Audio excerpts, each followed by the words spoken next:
Good morning, Paul Georgie from Allendale. It's March 11th, 2010. Well, it looks like we got everything bearish here this morning. We're going to start out lower in the grains.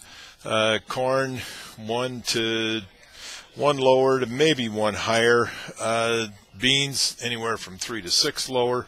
Wheat down 1 to 3 as well would be our early calls here this morning. Outside markets are giving us no support. Dollar is up 6 ticks. The crude oil down 38.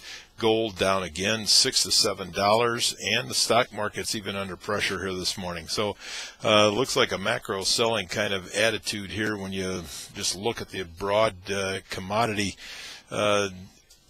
outlook here this morning. But we've got a lot of these markets that are extremely oversold. Export sales came out negative for most commodities. Corn, they were looking for 475 to 950, came out at 339. Soybeans, 200 to 350 is what they were expected in sales. The net sales was a negative 51,000 tons. So we had a negative export sale number there, with PRC canceling 192,000 tons of soybeans. So we're finally seeing that switch from U.S. to South American soybeans is what we've been talking about it for a while. We knew it was coming, and now it is true. We've seen that that China is no longer buying beans from the U.S. However, they did buy next year's 2010-11 crop. They bought 65,000 tons there to keep that number from even being higher on the cancellation side. Wheat was the only one that was actually neutral. They were looking for 200 to 500, came out at 408. So no excitement there in the wheat contracts. The other thing that you got to be aware of here today is that the last trading day for the March contract of grains is tomorrow. So if you got any March contract and March positions on, make sure you contact your broker so you don't have to make delivery or take delivery on that on those contracts. The market from a technical perspective is about the only bright spot where you can start to have a feeling that maybe we should be looking at buying this thing and finding a way to be long this market is the corn market, where in May corn there's good chart support around 359 to 360. If, however, we close below that level, it projects all the way down to 346 in the May contract. Soybeans, we had a nice run yesterday, a nice turnaround yesterday, up and tested resistance at 963. Today or tomorrow, if we closed above this 963 area, it sets us up for a technical move all the way up to the $10 area in the May soybean contract.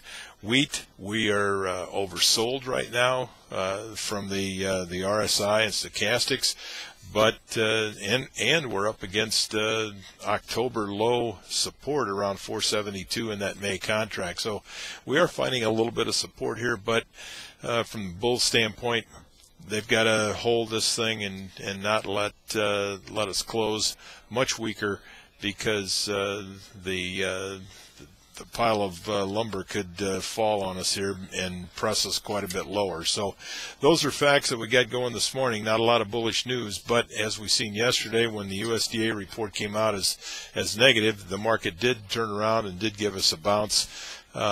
We could see that same thing here today, especially if we got some help from these outside markets. If we've seen the dollar work a little lower, maybe crude oil turn back higher. Those are things you got to watch as well here today. Over to the livestock complex, cash cattle, kind of a ho-hum trade there. The packers have not been very aggressive buyers yet. Bids, however, seem to be coming in at 91 to 92 in the south. Offers still are 93 to 94. So trade's a little bit weaker than anticipated. Futures, however, are still strong. We had a little setback yesterday, but still certainly in an uptrend, overbought situation. The funds continue to pour money into the livestock trade, and that is providing that support in the futures.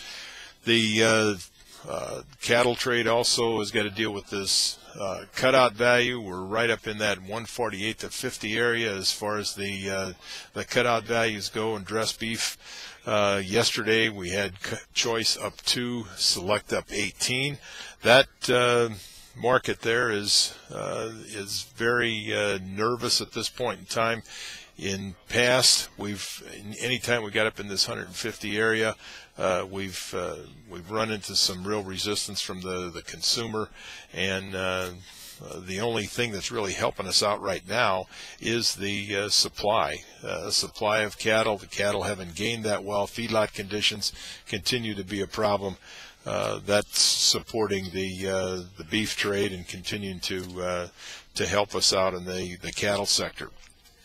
The pork complex in a little more nervous situation, you might say. The futures yesterday ran up against the highs again, sold off. Cutout values are down 67. We need some new news there. We need some new excitement, energy to push us through a big double top that we've got farmed on the April hog charts. If we can technically get through that, that would certainly support the cash markets as well.